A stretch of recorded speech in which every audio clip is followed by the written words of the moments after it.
Mari Bapak Ibu kita lanjutkan pembacaan firman Tuhan dari kitab Kejadian 10 ayat 1 sampai 32. Demikian firman Tuhan. Inilah keturunan Sem, Ham dan Yafet anak-anak Nuh. Setelah air bah itu lahirlah anak-anak lelaki bagi mereka. Keturunan Yafet ialah Gomer, Magog, Madai, Yawan, Tubal, Mesek, dan Tiras. Keturunan Gomer ialah Askenas, Rifat,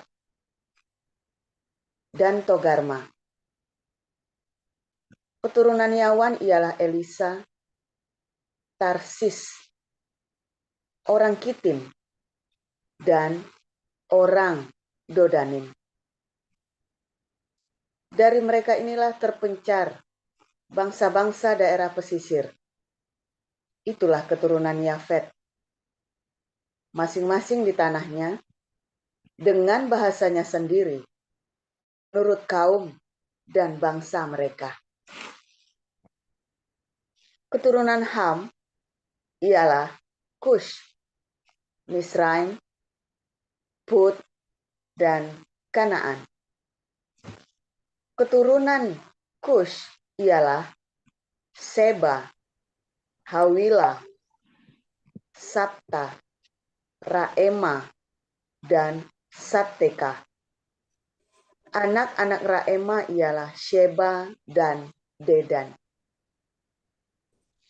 Kush memperanakkan Nimrod. Dialah yang mula-mula sekali orang yang berkuasa di bumi. Ia seorang pemburu yang gagah perkasa di hadapan Tuhan. Sebab itu dikatakan orang seperti Nimrod, seorang pemburu yang gagah perkasa di hadapan Tuhan. Mula-mula kerajaannya terdiri dari Babel, Erech, dan Akkad. Semuanya di tanah Sinear. Dari negeri itu ia pergi ke Asyur, lalu mendirikan Niniwe, Rehobot, Ir, Kalah, dan Resen di antara Niniwe dan Kalah. Itulah kota besar itu. Misraim memperanakkan orang Ludim, orang Anamim, orang Lehabim, orang Naftuhim, orang Patrusim, orang Kasluhim, Kaftorim. Dari mereka inilah berasal orang Filistin. Kanaan memperanakkan Sidon, anak sulungnya, dan Het, serta orang Yebusi, orang Amori, dan orang Girgasi, orang Hewi, orang Arki, orang Sini, orang Arwadi, orang Semari, dan orang Hamati. Kemudian berselah kaum-kaum orang Kanaan itu. Daerah orang Kanaan adalah dari Sidon ke arah Gerar sampai ke Gaza, ke arah Sodom, Gomora, Atma, dan Zeboim, sampai ke Lasa. Itulah keturunan Ham menurut kaum mereka, menurut bahasa mereka, menurut tanah mereka, menurut bangsa mereka. Lahirlah juga anak-anak bagi Sem, bapa semua anak Eber, serta abang Yafet. Keturunan Sem ialah Elam, Asyur, Arpakshad, Lud, dan Aram. Keturunan Aram ialah Ush, Hul, Geter, dan Mas. Arpakshad memperanakkan Selah, dan Selah memperanakkan Bagi Eber, lahirlah 2 anak laki-laki, nama yang seorang ialah Peleg, sebab dalam zamannya bumi terbagi. Dan nama adiknya ialah Yoktan.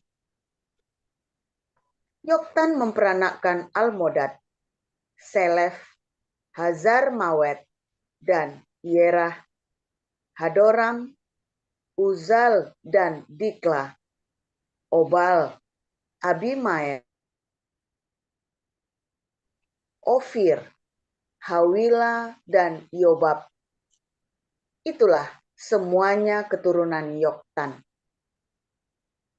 Daerah kediaman mereka terbentang dari Mesa ke arah Sefar, yaitu pegunungan di sebelah timur. Itulah keturunan Sem menurut kaum mereka, menurut bahasa mereka, menurut tanah mereka, menurut bangsa mereka. Itulah segala kaum anak-anak Nuh menurut keturunan mereka, menurut bangsa mereka. Dan dari mereka itulah berpencar bangsa-bangsa di bumi setelah air bah itu. Demikian.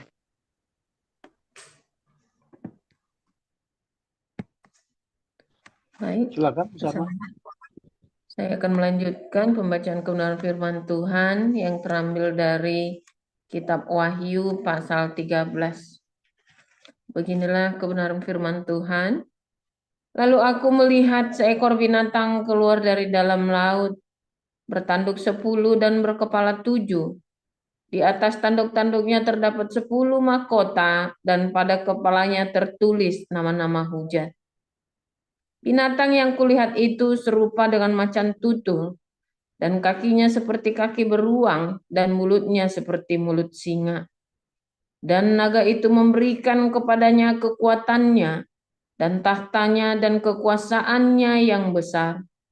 Maka tampaklah kepadaku satu dari kepala-kepalanya seperti kena luka yang membahayakan hidupnya, tetapi luka yang membahayakan hidupnya itu sembuh. Seluruh dunia heran, lalu mengikut binatang itu. Dan mereka menyembah naga itu, karena ia memberikan kekuasaan kepada binatang itu. Dan mereka menyembah binatang itu sambil berkata, siapakah yang sama seperti binatang ini? Dan siapakah yang dapat berperang melawan dia? Dan kepada binatang itu diberikan mulut yang penuh kesombongan dan hujat. Kepadanya diberikan juga kuasa untuk melakukannya 42 bulan lamanya. Lalu ia membuka mulutnya untuk menghujat Allah, menghujat namanya dan kemah kediamannya dan semua mereka yang diam di surga. Dan ia diperkenankan untuk berperang melawan orang-orang kudus dan untuk mengalahkan mereka. Dan kepadanya diberikan kuasa atas setiap suku dan umat dan bahasa dan bangsa. Dan semua orang yang diam di atas bumi akan menyembahnya, yaitu setiap orang yang namanya tidak tertulis sejak dunia dijadikan di dalam kitab kehidupan dari anak domba yang telah disembelih. Barang siapa bertelinga, hendaklah ia mendengar. Barang siapa ditentukan untuk ditawan, ia akan ditawan. Barang siapa ditentukan untuk dibunuh dengan pedang, ia harus dibunuh dengan pedang. Yang penting di sini ialah ketabahan dan iman orang-orang kudus. Dan aku melihat seekor binatang lain keluar dari dalam bumi dan bertanduk 2, sama seperti anak domba, dan ia berbicara seperti seekor naga. Dan seluruh kuasa binatang yang pertama itu dijalankannya di depan matanya. Ia menyebabkan seluruh bumi dan semua penghuninya menyembah binatang pertama, yang luka parahnya telah sembuh, dan ia mengadakan tanda-tanda yang dahsyat. Bahkan ia menurunkan api dari langit ke bumi di depan mata semua orang. Ia menyesatkan mereka yang diam di bumi dengan tanda-tanda, yang telah diberikan kepadanya untuk dilakukannya di depan mata binatang itu. Dan ia menyuruh mereka yang diam di bumi supaya mereka mendirikan patung untuk menghormati binatang yang luka oleh pedang, namun yang tetap hidup itu. Dan kepadanya diberikan kuasa untuk memberikan nyawa kepada patung binatang itu, sehingga patung binatang itu berbicara juga dan bertindak begitu rupa, sehingga semua orang yang tidak menyembah patung binatang itu dibunuh.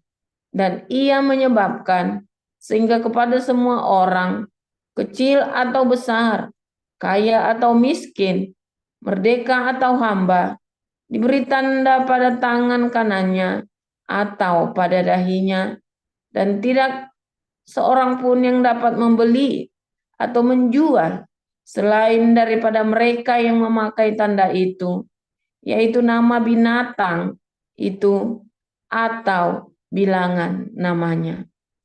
Yang penting di sini ialah hikmat. Barang siapa yang bijaksana, baiklah ia menghitung bilangan binatang itu, karena bilangan itu adalah bilangan seorang manusia, dan bilangannya ialah 666. Demikian kebenaran firman Tuhan. Terima kasih para lektor, Ibu Nirliana, Bu Sarma, dan terima kasih Pak Mulia. Firman Tuhan pagi ini berjudul Hamas, Islam, dan Nimrod. Silakan Pastor Paul.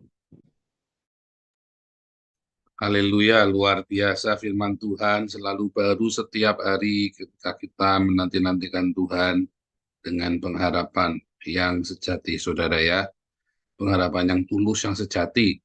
Ya, tiap hari diajari firman Tuhan, ya. Anda mau tiap hari dengar firman Tuhan, belum tentu ada satu yang nyangkut jadi rema. Serius, saudara ya. Percaya saya. Makanya, bukan cuma tiap hari saja. Tuhan bilang apa? Siang dan malam harus kamu renungkan. Belum tentu satu nyangkut jadi rema. Apalagi kalau hatimu nggak bersih. Ya, hatimu penuh dengan kesombongan, penuh dengan keangkuhan. Ya, belum tentu satu nyangkut loh. Padahal satu rema saja akan mengubah hidupmu.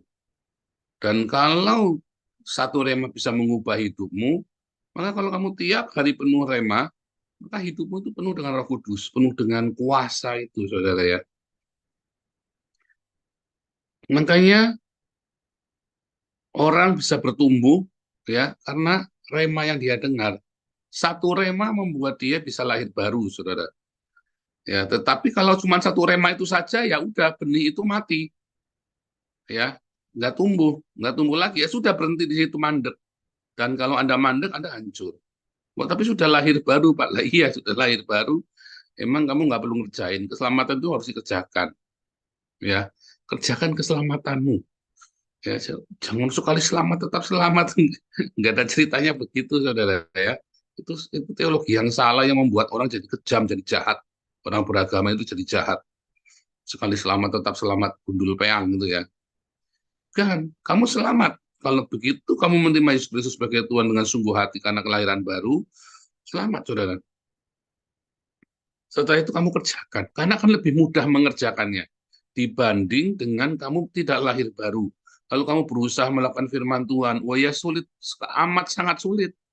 Ya, orang-orang beragama ini kan mencoba kebaikan tanpa kasih karunia kan, tanpa ada rema, tanpa ada Roh Kudus di dalam hidupnya. Wah, setengah mati. Ya, akhirnya mereka luarnya baik, tapi dalamnya jahat banget, saudara. Anda sering ketemu nggak dengan orang-orang begitu, yang kagum dengan orang-orang baik, yang sopan, santun. Kalau saya mengajari Anda untuk tampil apa adanya ya, tetapi ada kebaikan di dalamnya, saudara. Ada pengampunan, ya. Dan sudah saya contohkan kepadamu tiap hari bagaimana melakukannya. Nah, orang-orang yang baik-baik ini, ya, yang santun-santun ini, ya, akhirnya menghasilkan orang-orang yang munafik. Mau Kristen, Islam, Buddha, Hindu, agama apapun, mungkin menghasilkan orang-orang munafik akhirnya. Sehingga kamu tidak ngerti. Dan kamu berpikir, oh orang ini saleh ya, begitu masuk di dalam kehidupan sehari-hari, aduh, enek, eneknya minta ampun, munafik soalnya. Anda baru nyadar, dan dia cuma ngomong, dia buka topengnya, welcome to the jungle. Ternyata iblis juga.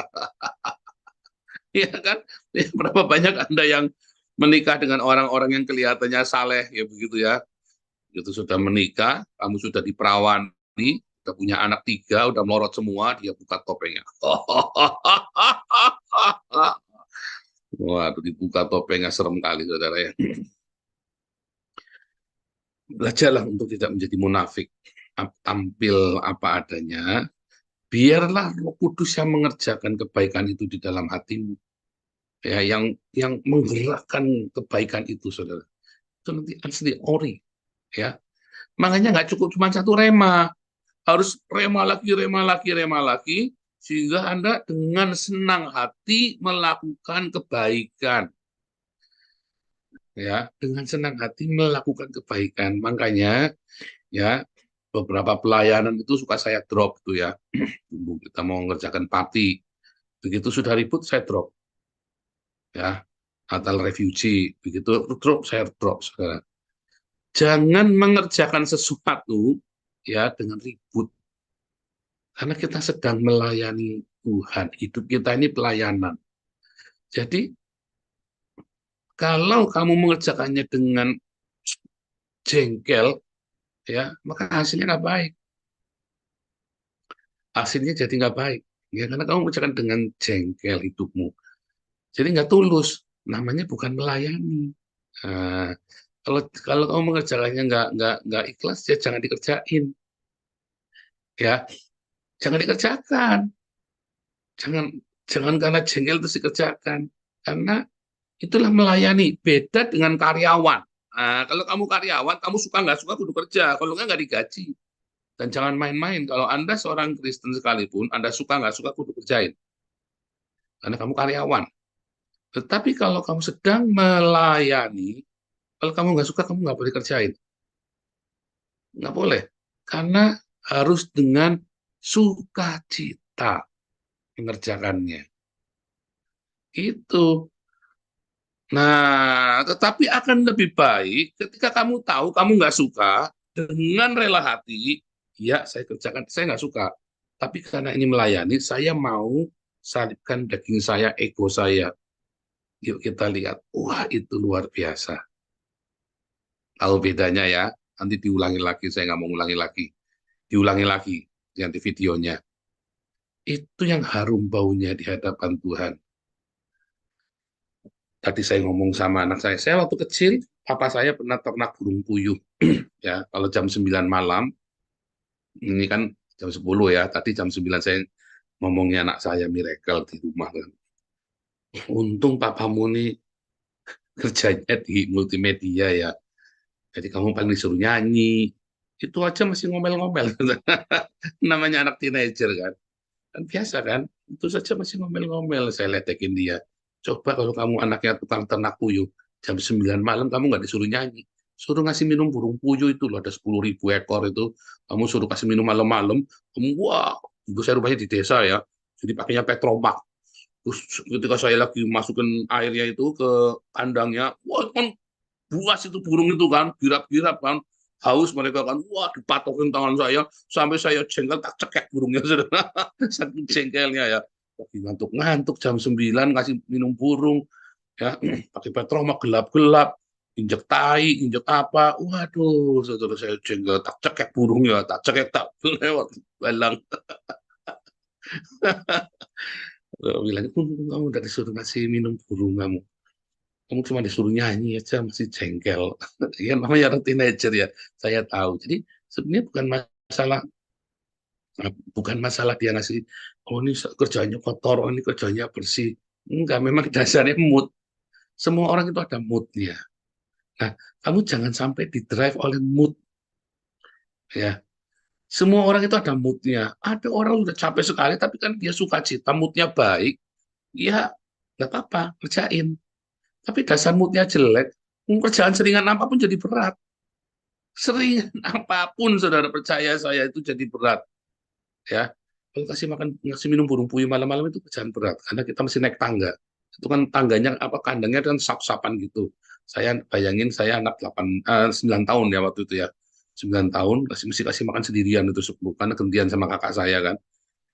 Malam-malam saya mesti naik tangga, apa kalau nggak naik kursi yang tinggi gitu ya. Masukin burung-burung yang lepasin begitu ya. Wah, itu kalau jatuh itu bahaya sekali ya. Tetapi itu sebenarnya bukan karena berat apa nggak berat, karena apa? Karena mood ya. Kalau lagi siang suruh ngasih makan minum begitu ya seneng-seneng saja sambil mainan. Ya nanti mainan kelereng-kelereng itu kan botolnya kasih kelereng-kelereng begitu ya. Ya sambil main-main begitu, nanti airnya warna-warni kan, kadang-kadang obatnya warna merah, warna biru, kadang-kadang warna kuning gitu ya. Seneng. Jadi kalau malam-malam begitu ya nggak mood ya kan. Udah baru mandi kitanya kan, udah bersih-bersih mau tidur, kena kotoran lagi. Wah, badannya bau semua kan. Begitu keluar dari situ kan bau semua kan.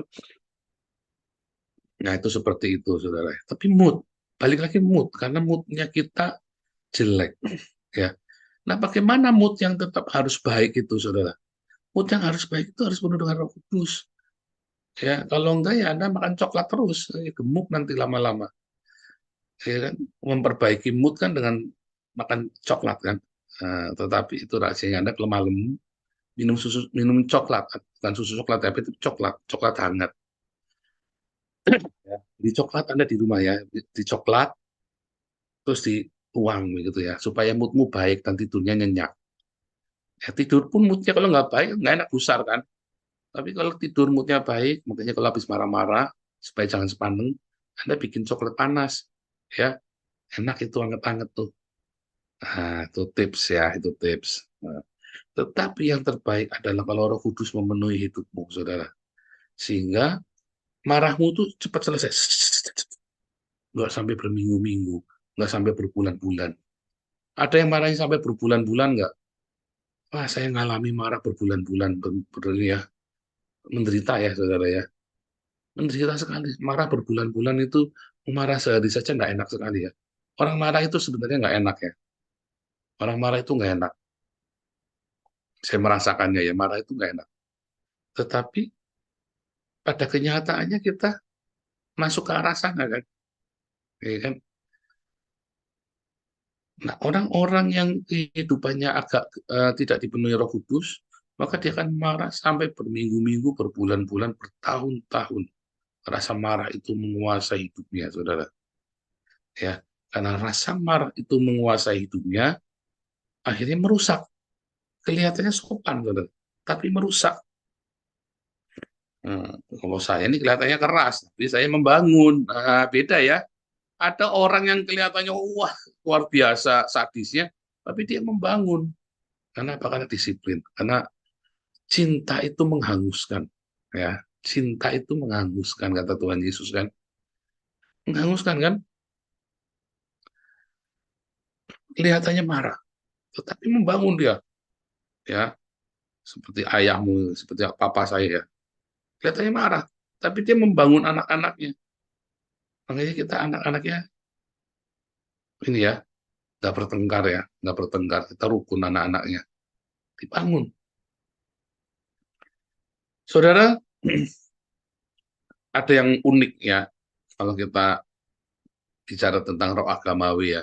Ini kan kita cerita roh agamawi ini sangat melekat pada Islam.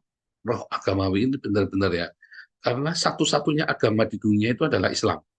Ya, institusi penyembahan kepada Tuhan yang diinstitusikan bukan oleh pengikutnya, tetapi oleh nabinya sendiri. Kalau Kristen, Yudaisme, Hindu, Buddha itu dari awal tidak diinstitusikan karena itu adalah jalan hidup, ya halakah.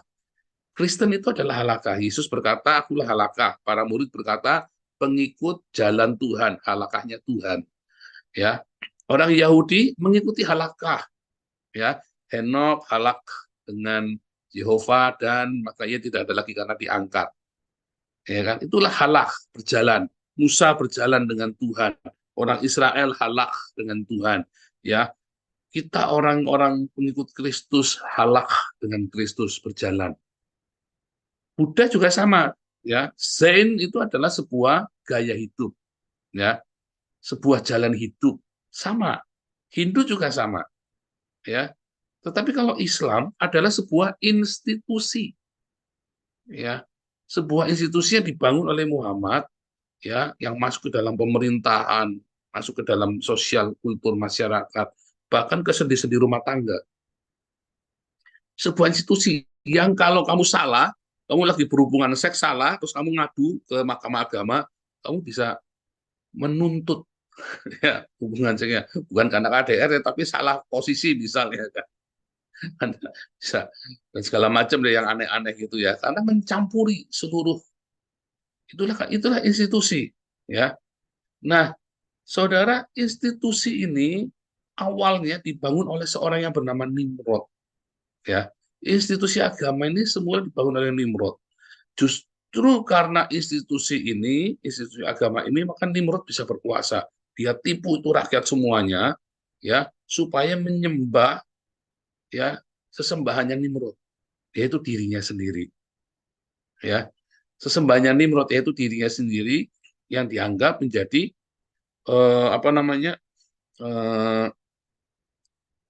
suami dari sang dewa bulan, ya, atau anak atau suami itu ya, saya lupa itu. Anaknya dewa bulan Sin atau apa begitu ya, dewa bulan ya, dewa bulan sabit. Dan anaknya Nimrod sendiri menjadi imam di situ, menjadi imam dewa bulan sabit ini ya. Nah, si Nimrod ini adalah orang yang sangat gagah perkasa ya, jadi kayak superhero zaman dulu itu, kayak superhero-nya ya. Nah, kemudian Nimrod ini membuat suatu institusi dan agama itu menjadi agama Babel, agamanya yang diyakini di Mesopotamia yang namanya Marduk atau Ammar Adu, ya, Ammar Adu zaman itu ya. Itu adalah sebuah frase. Jadi Nimrod ini adalah Marduknya sendiri, dewa itu sendiri. Makanya ada Marduk ini, Merodak gitu ya. Kalau dalam Alkitab itu ada Merodak. Dia menganggap dirinya dewa, mengklaim ya dia menyembah sesuatu, tetapi dia sendiri meminta penyembahan, ya. Dan itu yang terjadi, ya.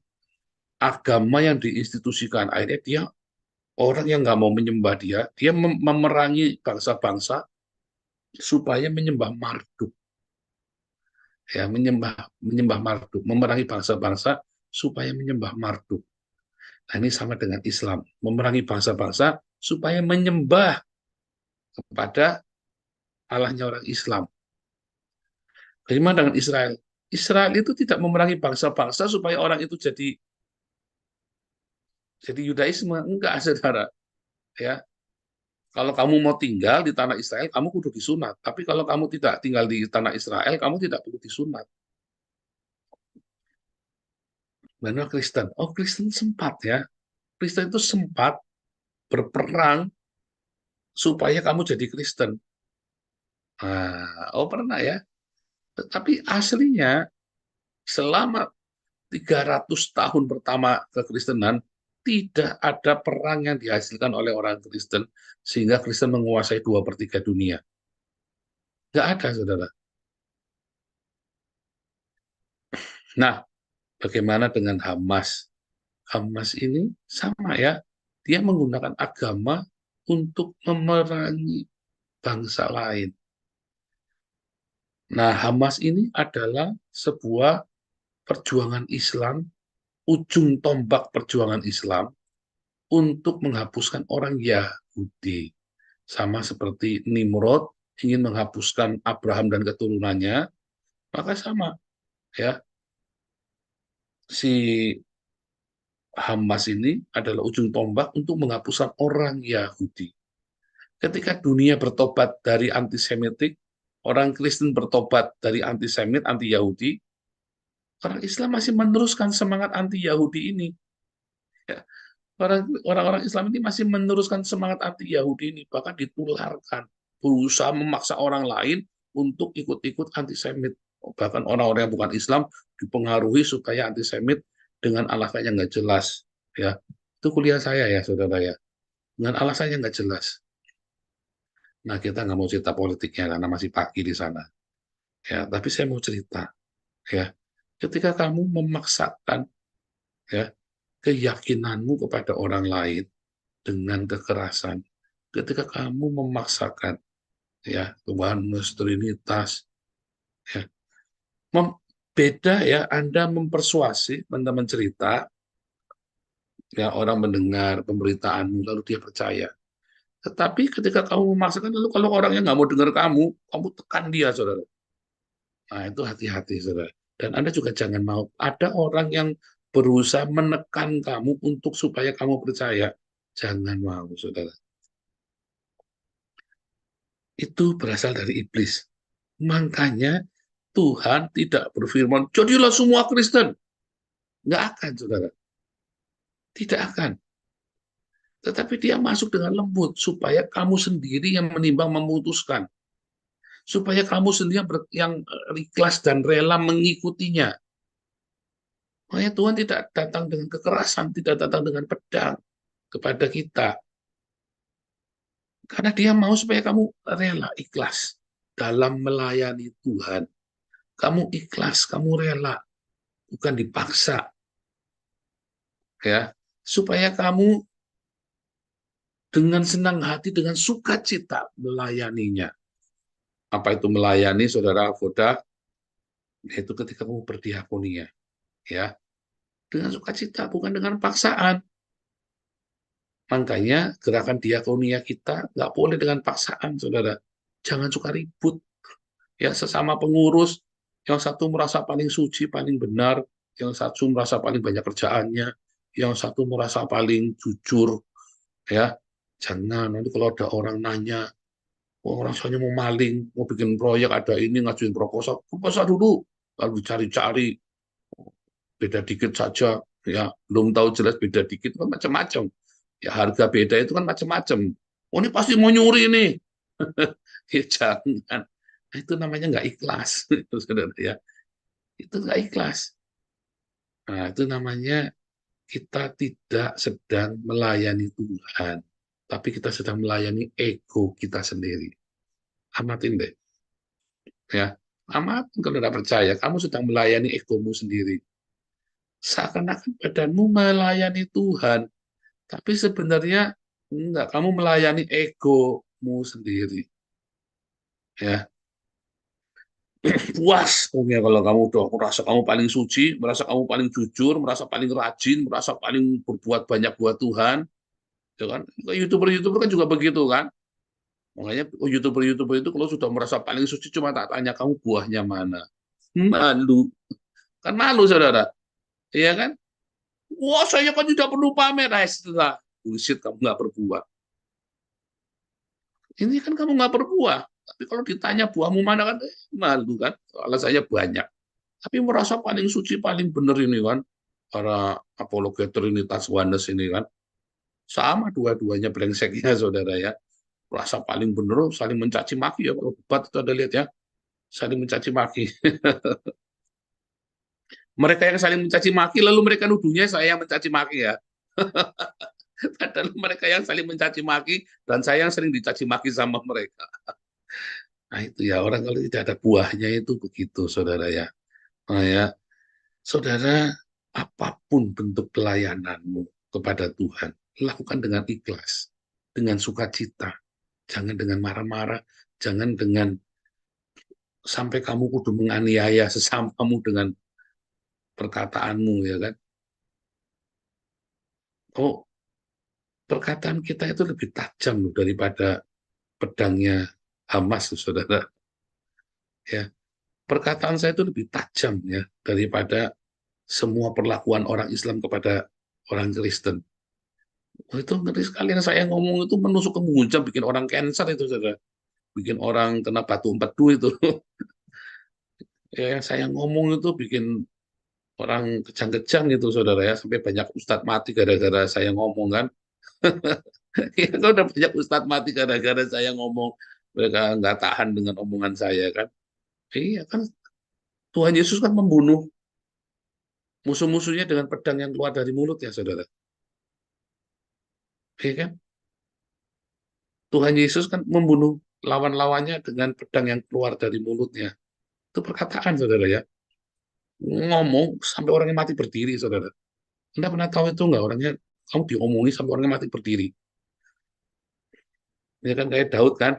Daud sama itu eh, Nabal ya. Si Nabal itu kan benci banget sama Daud. Lalu istrinya Nabal ngomong mati berdiri Nabalnya kan dengan perkataan gara-gara si Daud dikasih ini kan, gara-gara dikasih apa namanya, masih makan nggak bilang-bilang ya kan sama istrinya Nabal itu kan. Nah itu sama ya saudara, Abigail itu ya, sama si Abigail itu. Ananias juga ya, Petrus kan, ngomong sama Ananias Safira itu ya, mati langsung mati saat itu juga. Oh, iya saudara ya, tetapi hati-hati. Nah, makanya sesama kita jangan saling membunuh dengan perkataan saudara. Kalau saya ngomong sama orang Islam beda saudara. Tetapi kalau saya ngomong kepada kalian ya, kepada orang-orang di komunitas kita, saya sangat jaga, saya sangat hati-hati. Ya, saya sangat hati-hati sekali. Makanya beberapa proyek kita hentikan ya. Proyek apa itu yang di Pati itu ya, itu saya hentikan dulu ya. Kita mau bikin layanan orang Samin, begitu ribut, kalau denger ya ributnya itu ya. Dulu juga sama ya, waktu saya di Indonesia kita punya satu komunitas yayasan ya. Terus sudah kita lerai, jangan, sudah cukup sudah. Wah, saling serang ya, ini hamba sesama pendeta, ini sama-sama pendeta ya, anjing bangsat. Wah, saya kaget saudara ya, ini sama-sama pendeta ini, sama-sama pendeta, tak sebut namanya Anda kenal saudara ya dalam komunitas kita ya. Wah, saya kaget saudara ya. Langsung tak stop semua, stop semua, langsung saya bekukan dulu saudara ya. Nah, kalau sudah ribut, saya keras sekali saudara, tapi saya pantang ribut sesama kita sendiri. Ya, jadi kalau kita sudah dalam tim kerja bareng begitu ya, jangan ribut, jangan saling menyerang. Ingat-ingat itu saudara, karena apa? Begitu kamu tidak ikhlas, kamu berhenti. Begitu tidak ikhlas, kamu berhenti saudara. Aku nggak bisa melakukannya, aduh minta maaf. Ya, bilang aja. Tapi lebih bagus lagi, hati kamu seperti kamu nggak mau melakukan, tapi kamu melakukannya untuk Tuhan. Tapi jangan terpaksa. Kamu suka cita karena Tuhan, walaupun kamu tidak suka ini. Nah, itu lebih bagus lagi. Maka akan terasa ringan semuanya itu. Seberat apapun terasa ringan. Apalagi sebenarnya kerjaan-kerjaan itu sebenarnya ringan. Ya kan, duitnya ada semuanya. Di kita ini duit banyak melimpah, saudara. Begitu kita bilang, jemaat percaya. Kirim uang banyak. Setiap kali kita bikin proyek, tidak pernah kekurangan. Selalu ada uangnya. Kecuali kalau nggak ada uangnya, kamu disuruh jualan pastel. Disuruh jualan pastel, disuruh jualan kartu Natal. Nggak ada uangnya lah itu, kamu wah sambil kerja sambil bikin ini sambil jualin pastel. Tapi saya lebih suka jika begitu, terserah kamu kerjanya ya begitu. Kalau kita teriak, kita bikin proyek ini, duit datang, ini uangnya ada, kita kerjain dengan dana yang melimpah. Itu saja masih ribut saudara. Karena apa? Karena kamu tidak dipenuhi Roh Kudus. Pelayananmu itu pelayanan daging ya, ingat-ingat itu. Jadi jangan seperti ini tadi, Hamas ini. Beliau memaksakan pada orang lain. Kan nggak perlu dipaksa kamu itu. Lakukannya dengan sukacita, nggak perlu dipaksa. Jangan seperti Nimrod, kamu kudu. Seperti Islam, kamu kudu. Harus. Kita nggak ada harus, saudara ya. Lakukannya dengan sukacita bersama-sama. Ya, Tuhan Yesus memberkati.